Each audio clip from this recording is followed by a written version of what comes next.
Siapapun kamu yang saat ini sedang ada dalam keterpurukan, janganlah berputus asa. Karena tidaklah sulit bagi Allah merubah kehidupanmu tiba-tiba menjadi kaya raya, bahkan punya pasangan yang selama ini diidam-idamkan. Seperti yang dialami oleh seorang ulama bernama Abu Bakar Al-Ansori. Beliau bercerita bahwa semua itu terjadi semenjak beliau bertemu dengan seorang kakek tua di sebuah pasar di kota Mekah. Dan inilah kisahnya. Pada suatu hari ketika Abu Bakar Al-Ansori sedang tinggal di Mekah, beliau merasakan perutnya sangatlah lapar. Namun karena pada saat itu beliau sedang dalam kemiskinan, beliau pun tidak punya makanan yang dapat menghilangkan rasa laparnya. Akhirnya Abu Bakar Al-Ansori pun keluar dari rumah hendak menuju ke pasar dengan harapan mendapatkan rezeki dengan mencari pekerjaan di sana. Namun setelah lama berkeliling di pasar, pekerjaan pun belum juga dia dapatkan. Sampailah akhirnya di sana tanpa sengaja beliau menemukan sebuah kantong berbahan sutra yang terikat dengan tali sutra. Beliau pun mengambilnya dan membawanya ke rumah. Setelah dibuka, ternyata kantong tersebut berisi sebuah kalung mutiara yang sangatlah mahal. Kemudian beliau pun menyimpannya di lemari lalu kembali lagi ke pasar untuk mencari pekerjaan. Setibanya di pasar, beliau melihat ada seorang kakek tua yang sedang kebingungan. Dia kebingungan mencari sebuah kantong yang telah hilang darinya. Sambil mencari, ia pun menawarkan kantong berisi 500 dinar yang akan dia berikan kepada siapapun yang bisa menemukan kantong tersebut. Abu Bakar Al-Ansori yang saat itu sedang butuh uang dan perutnya juga sedang merasakan lapar, sempat berpikir bahwa mungkin inilah jalan rezeki dari Allah. Namun di dalam hati kecilnya, beliau merasa tidak pantas untuk meminta upah, karena ini memang sudah kewajibannya untuk menyerahkan kantong itu kepada sang pemiliknya. Dengan perasaan yang masih berkecamuk, kemudian beliau pun menemui si kakek tua itu dan membawanya ke rumah. Sesampainya di rumah, beliau meminta si kakek menyebutkan ciri-ciri kantong tersebut. Dan ternyata si kakek mampu menyebutkan ciri-ciri kantong lengkap dengan talinya. Bukan hanya itu, dia juga menyebutkan ciri-ciri mutiara yang berada di dalamnya. Dirasa kalau kakek itu adalah sang pemilik kantong, maka Abu Bakar pun mengembalikannya. Namun ketika si kakek akan menyerahkan 500 dinar sebagai imbalan, Abu Bakar malah menolaknya dengan alasan ini adalah sebuah kewajiban. Sebagai seorang muslim, dia harus menjaga amanat dan menyerahkannya kepada orang yang berhak menerimanya. Justru dengan kehadiran si kakek, itu jadi meringankan beban dan tanggung jawabnya. Maka dirinya merasa tidak pantas untuk menerima upah. Akan tetapi, si kakek terus memaksa. Beliau pun tetap menolaknya, sampai akhirnya mereka pun berpisah. Tidak berselang lama setelah kejadian itu, Abu Bakar Al-Ansori pun pergi meninggalkan kota Mekah demi mencari pekerjaan di tempat lain.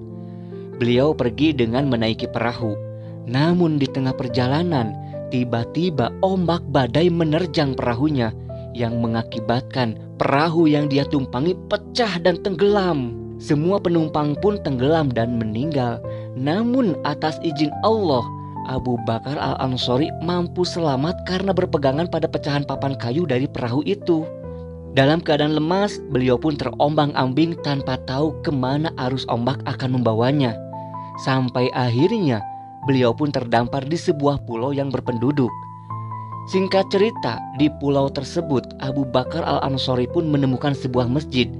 Beliau pun singgah untuk melakukan sholat sebagai bentuk syukur karena telah selamat dari musibah tadi. Setelah selesai melaksanakan sholat, beliau pun membaca Al-Quran.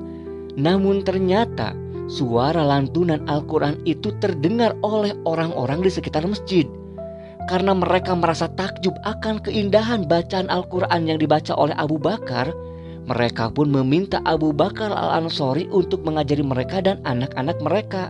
Sebagai imbalannya, mereka akan memberi upah atas jasa mengajarnya. Singkat cerita, menetaplah Abu Bakar Al-Ansori di pulau itu sebagai guru ngaji. Sampai pada suatu hari, di masjid itu Abu Bakar melihat ada beberapa lembar kertas berisi tulisan Latin. Dia pun membacanya. Orang-orang yang pada saat itu sedang bersamanya tidak menyangka jika Abu Bakar bisa membaca tulisan Latin juga. Akhirnya mereka pun bertanya, "Apakah Anda juga bisa menulis?" "Iya," jawab Abu Bakar. Mereka pun berkata, "Ajarilah kami dan anak-anak kami menulis. Dan sebagai imbalannya, mereka akan memberi upah tambahan atas jasanya mengajar membaca dan menulis."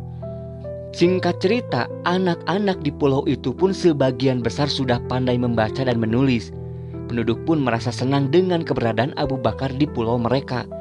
Sampai pada suatu hari, Abu Bakar pun bermaksud untuk melanjutkan perjalanannya kembali karena merasa sudah cukup bekal dari upah jasa selama mengajar. Namun mengetahui maksud kepergian Abu Bakar, para penduduk merasa berat hati jika harus kehilangan sosok Abu Bakar yang sudah mereka anggap sebagai ulama di pulau itu. Mereka pun berembuk membicarakan bagaimana caranya agar Abu Bakar tetap tinggal di pulau ini. Dari musyawarah itu dihasilkanlah sebuah ide, yaitu menikahkan Abu Bakar dengan salah seorang wanita paling cantik di pulau itu. Ide tersebut pun disepakati. Lalu kemudian mereka pun mendatangi Abu Bakar dengan maksud untuk melamarnya demi dinikahkan dengan wanita tersebut. Mereka pun berkata, "Ya Syekh, di sini ada anak perempuan yang memiliki banyak harta dan kami ingin agar engkau menikahinya."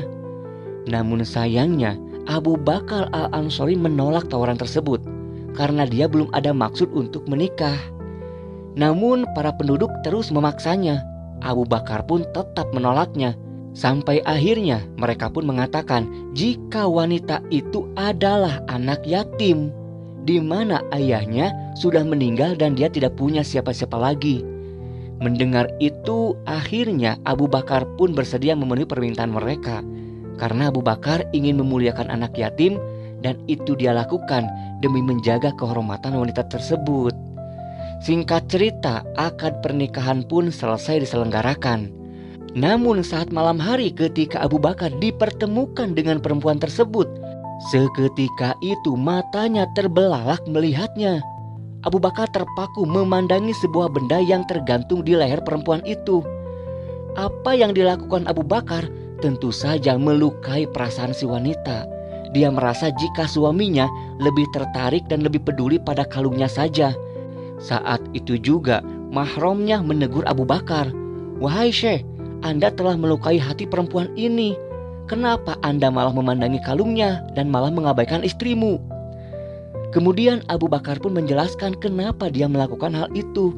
Ternyata alasan kenapa dia terpaku melihat kalung yang dipakai istrinya adalah karena dia mengenali kalung mutiara itu. Dia teringat bahwa kalung itu adalah kalung yang pernah dia temukan di Mekah dulu, yang merupakan pemilik si kakek tua yang tadinya mau memberikan upah. Mendengar penjelasan itu, mereka pun langsung terperanjat sambil mengucapkan takbir dan tahlil, "Allahu Akbar, la ilaha illallah," hingga suara mereka terdengar oleh semua penduduk di pulau itu. Abu Bakar pun bertanya, "Ada apa dengan kalian?" Mereka pun menjawab sambil tersenyum, "Wahai Syekh, ketahuilah bahwa orang yang engkau temukan kalungnya itu, dia adalah ayah dari perempuan ini.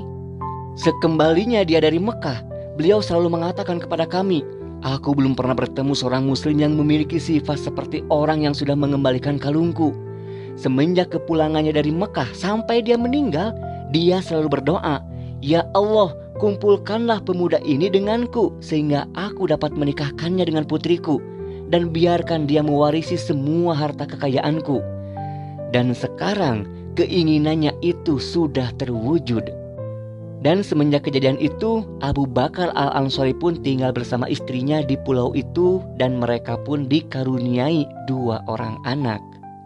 Itulah harga dari sebuah kejujuran dalam menjalankan amanat.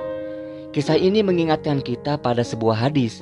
Rasulullah SAW bersabda, "Doa seorang muslim untuk saudaranya sesama muslim tanpa diketahui olehnya adalah doa yang mustajab. Di atas kepalanya, di atas orang yang berdoa tadi, ada malaikat yang telah diutus, sehingga setiap kali dia mendoakan kebaikan untuk saudaranya, maka malaikat yang diutus tersebut akan mengucapkan amin, dan kamu juga akan mendapatkan yang seperti itu." Abu Bakar Al-Ansori tidak tahu jika kebaikannya terhadap si kakek ternyata menjadikan dia didoakan yang terbaik oleh si kakek tanpa sepengetahuannya. Dan itulah doa mustajab yang bahkan diaminkan oleh para malaikat. Jadi lakukanlah kebaikan dengan tulus, maka di belakangmu akan ada orang-orang yang tulus mendoakanmu. Lalu bersiaplah, akan ada keajaiban yang segera datang untuk mengubah kehidupanmu.